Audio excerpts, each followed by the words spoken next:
apart from being such a strong puncher, it's an accurate puncher. That's his real technique. Scipion's job now is to try and rough the champion up. Hamsho did a little bit and cut Hagler. But I tell you, this fellow's got such a variety of punches. It's incredible. Hooks, uppercuts, straight shots. Wearing 8-ounce gloves, they would normally be wearing 10. But the newly formed commission said we're going back to 8.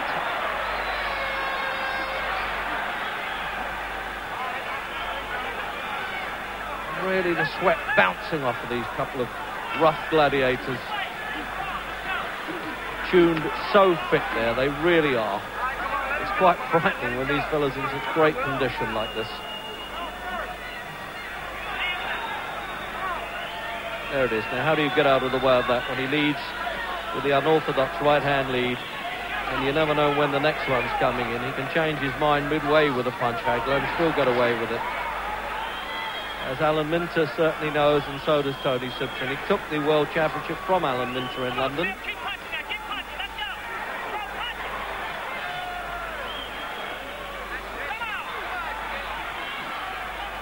Well, certainly Scipion is not going to be found wanting when it comes to a bit of courage and having a go. But at the moment, he's not sure on how to cope with Hagler. I've often thought if I was a second in the corner opposing Hagler, I'd just have to say, well, look out, pal, here he comes as the bell goes. Coming up then for the end of round 3.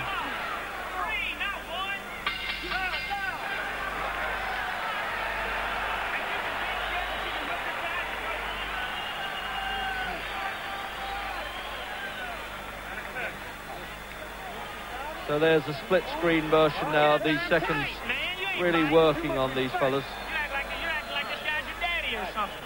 Nothing, it's nothing. Well, it's all very well second saying you're shy. Oh, too much respect, a little bit of decoration interfering with the words of wisdom there. You got a little bit in there. There it is, Kenny Weldon and Mike Jones, the manager. How about fighting? Hey, bend your legs some and bomb this guy, okay? Come on, get your hands back high. Let's have a look at replay from the overhead camera there. Just cuffing him around the ears there. And the one through the middle did the damage. Great uppercut puncher, Hagler.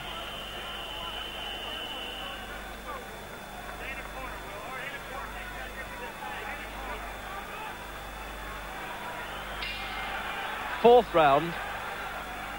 Hagler on top, picking his punches beautifully, and Scipion's cornermen trying to urge him on by saying, don't show too much respect for this fellow. Well, I'm afraid if it was me, I'd show all the respect in the world, because he is an outstanding champion.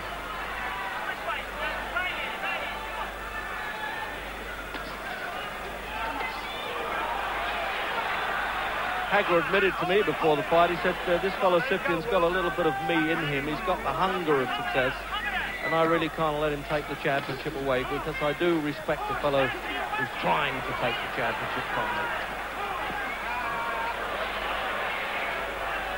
But there seemed a bit of dislike between them. I dare say they'd be old mates when it's all over and have a count-up. Okay, don't just stop punching and step back. Come on. Come on, we're moving on. Doesn't call break the referee. He says, okay, stop punching and step back. A bit confusing, really. But these fighters, they sometimes don't want to hear what the referee said. Now watch that right-hand lead uppercut that Hagler uses.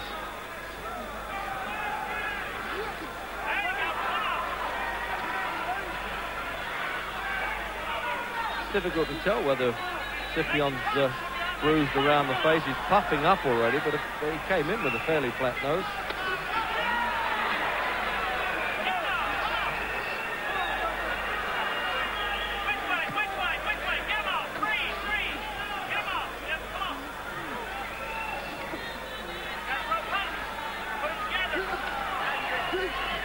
It's amazing, really, how Hagler can take punches on those large biceps of his. I think the other fellow wears himself down a bit, hitting Hagler's body. I don't think he was really winking to anybody at the ringside, Hagler. That's not his style. I was wondering whether he caught a punch in the eye there.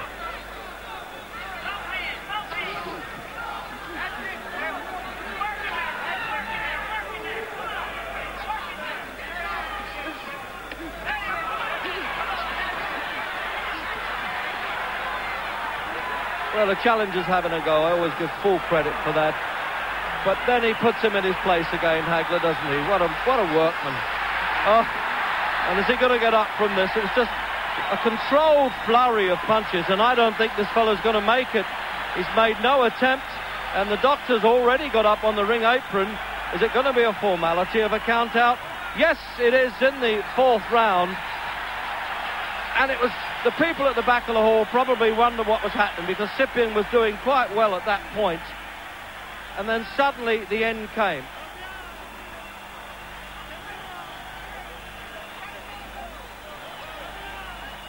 Well, in a way, I think Hagler was a bit surprised the way that went over. Now, this fellow's already got 3 belts, WBC, WBA, the Ring Magazine, and now the USBA International are going to present him with a ring to wear.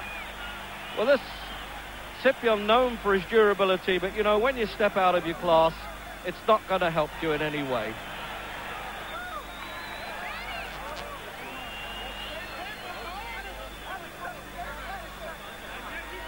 Well, he permits himself a smile, doesn't he, Marvin Hagler?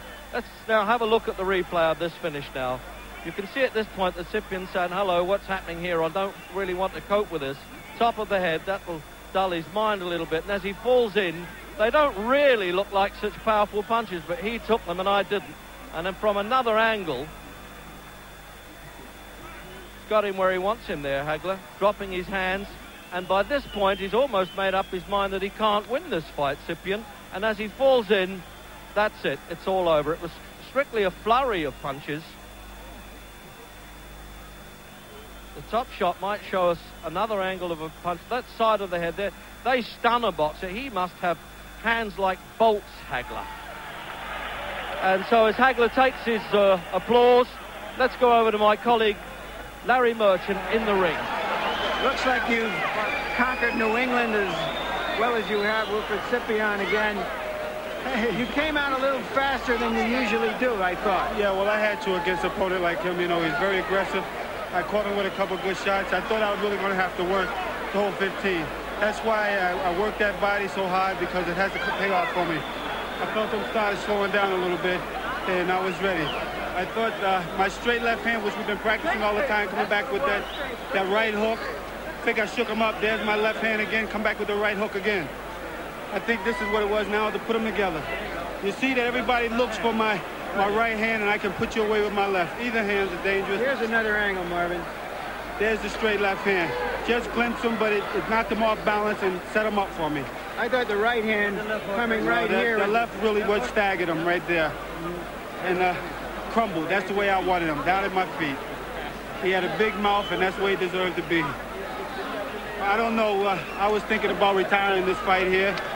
What I'm going to do is I'm going to give it a lot of thought. I want to take some time off and go over with my family what they think is best for me, and also my manager and trainer, because I felt as though that I didn't beat everybody out there, and I don't want to be a stepping stone for anybody. This talk of retiring is something very, very new. I thought, first of all, that you were in line to fight Juan Roldan, the #1 WBA contender, sometimes in July. Well, what I'm going to do, like I said, I'm seriously thinking about it, retirement and everything. Like I said, I didn't beat everybody. There's always going to be another opponent out there. They haven't paid me the money that I really deserve, so, you know, if I can get out with my health and start a business or whatever, well, you I'm very happy. You made $1.25 million tonight as a total purse. That doesn't seem like a bad payday.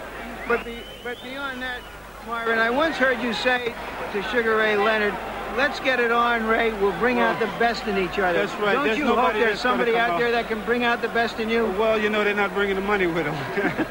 But what about Benitez and Hearns? I challenged Benitez. I challenged Duran. I challenged Leonard. I challenged Hearns. All these guys, I've challenged them. So why should I have to hang around and wait for them to build their courage or whatever, or wait for me to lose or to look bad in front of my public and my fans, in order to get them to come out? That's what they're waiting for. They're also waiting for me to grow gray hair. You know? So with me here, and after this rather spectacular finish, is Roy Gums, a British